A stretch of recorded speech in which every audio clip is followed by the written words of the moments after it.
A gente vai conversar sobre a pergunta de hoje. Qual é a pergunta de hoje? A pergunta é essa aqui.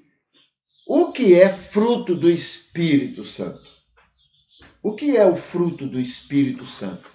Parece muito simples, mas na cabeça de algumas pessoas não é tão simples, tá? Então vamos ver aqui. É muito bom, é muito bom refletirmos sobre isso agora, pois já vi pastores confundidos sobre este tema. Realmente. Já ouvi até alguém afirmar que se trata de um fenômeno específico operado pelo Espírito na vida dos salvos. Algo sobrenatural que faz o salvo ser alguém sobrenatural acima dos outros. Tá bom? Segundo, comecemos pelo começo para ficar mais claro a compreensão.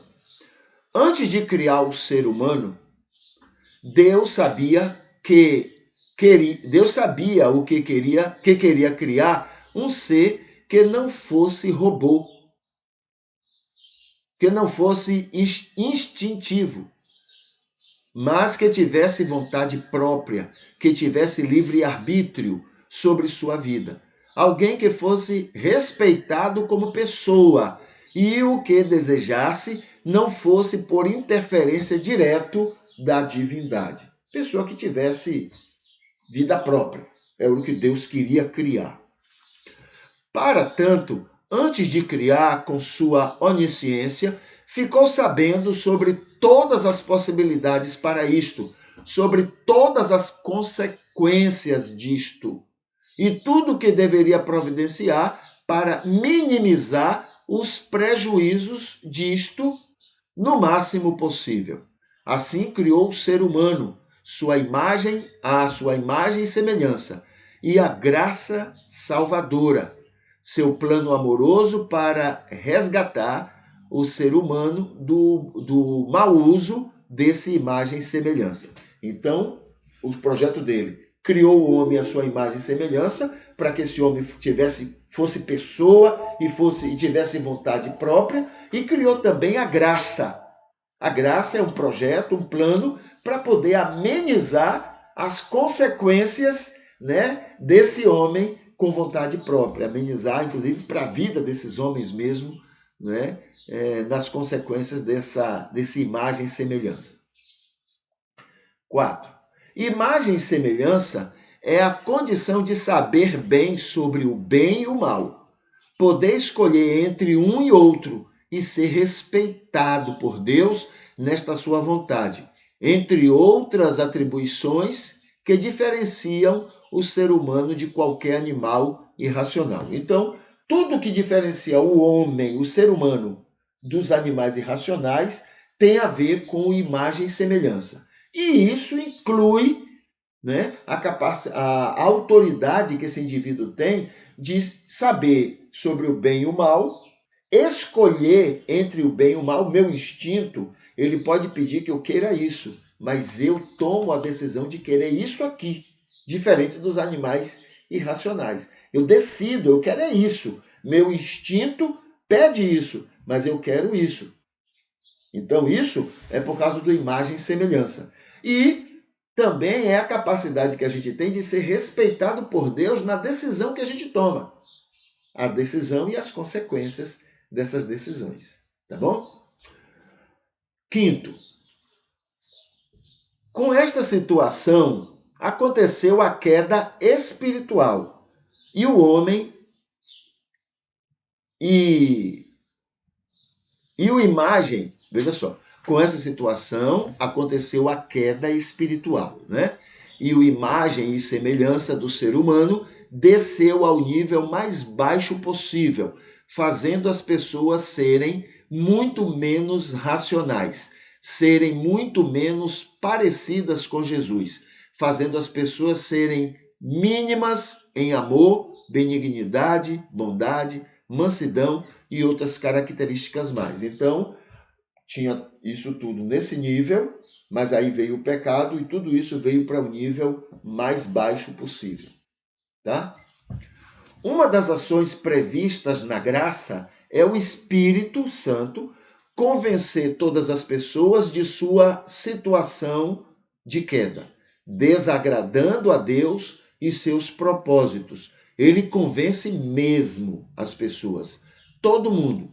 Cada pessoa tem uma reação e resposta diferente entre si, e todos são respeitados pelo Senhor. Então, faz parte do projeto da graça ele convencer todo mundo, sem exceção, de sua situação pecaminosa. Cada pessoa, então, tem uma reação, entendeu? Cada pessoa tem uma maneira de reagir a esse convencimento, mas todo mundo está convencido da sua situação diante de Deus. 7. Toda pessoa que se rende, que se submete ao convencimento do Espírito, como que dá a autorização para o Espírito operar a continuação da graça em sua vida. Aquelas pessoas que se rendem. Então é como uma autorização. O Espírito recebe essa autorização para atuar na vida da gente. Ele respeita a gente. Mas se eu autorizo, ele vem e trabalha na minha vida. E o Espírito faz isso. Daí, a pessoa é ajudada no arrependimento, na conversão e na santificação. Tudo buscando levar a pessoa convertida a voltar a parecer com Jesus, como era antes da queda do pecado.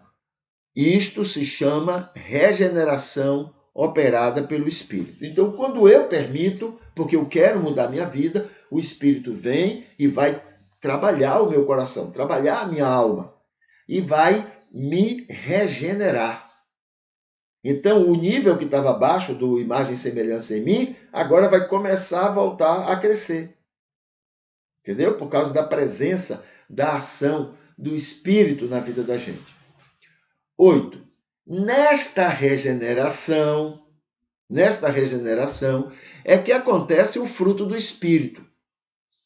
Este é o nome dado na Bíblia para o resultado, a consequência, o fruto da presença do Espírito Santo guiando uma vida. Ele regenera uma série de comportamentos, atitudes e coisas na vida das pessoas para que elas se tornem cada vez mais agradáveis a Deus. Então, essa regeneração é esse melhoramento. Ele está regenerando a minha vida, regenerando o meu imagem e semelhança. E aí entra o fruto, isso se chama fruto do Espírito, resultado da ação do Espírito, resultado da presença do Espírito na minha vida. Entendeu? Então, o fruto é exatamente essa regeneração. Ele está regenerando, é o resultado da presença e da ação dele na vida da gente. 9. Paulo, escrevendo aos Gálatas, menciona algumas das regenerações operadas pelo Espírito na vida de salvos. Amor, o amor ágape é regenerado, fé é regenerada, bondade, regenerado, mansidão, fidelidade, paciência e etc. Outras mudanças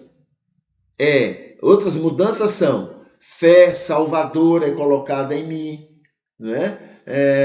doada por Deus, uma nova natureza, a mente de Cristo e outras mudanças que fazem pessoas serem consideradas por Deus novas criaturas. Tá bom?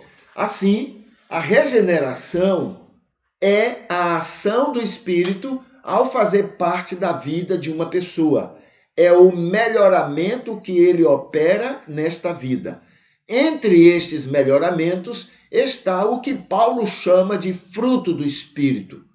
Características que já existem em todas as pessoas, pois todos foram criados à imagem e semelhança de Deus, já existem em todas as pessoas, pois todas foram criadas à imagem e semelhança de Deus, mas que o Espírito atua para melhorar o nível de realidade no dia a dia de cada pessoa.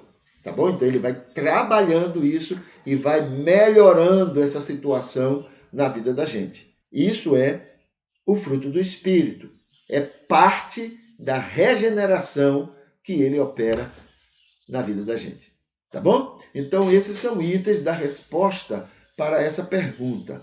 O que é fruto?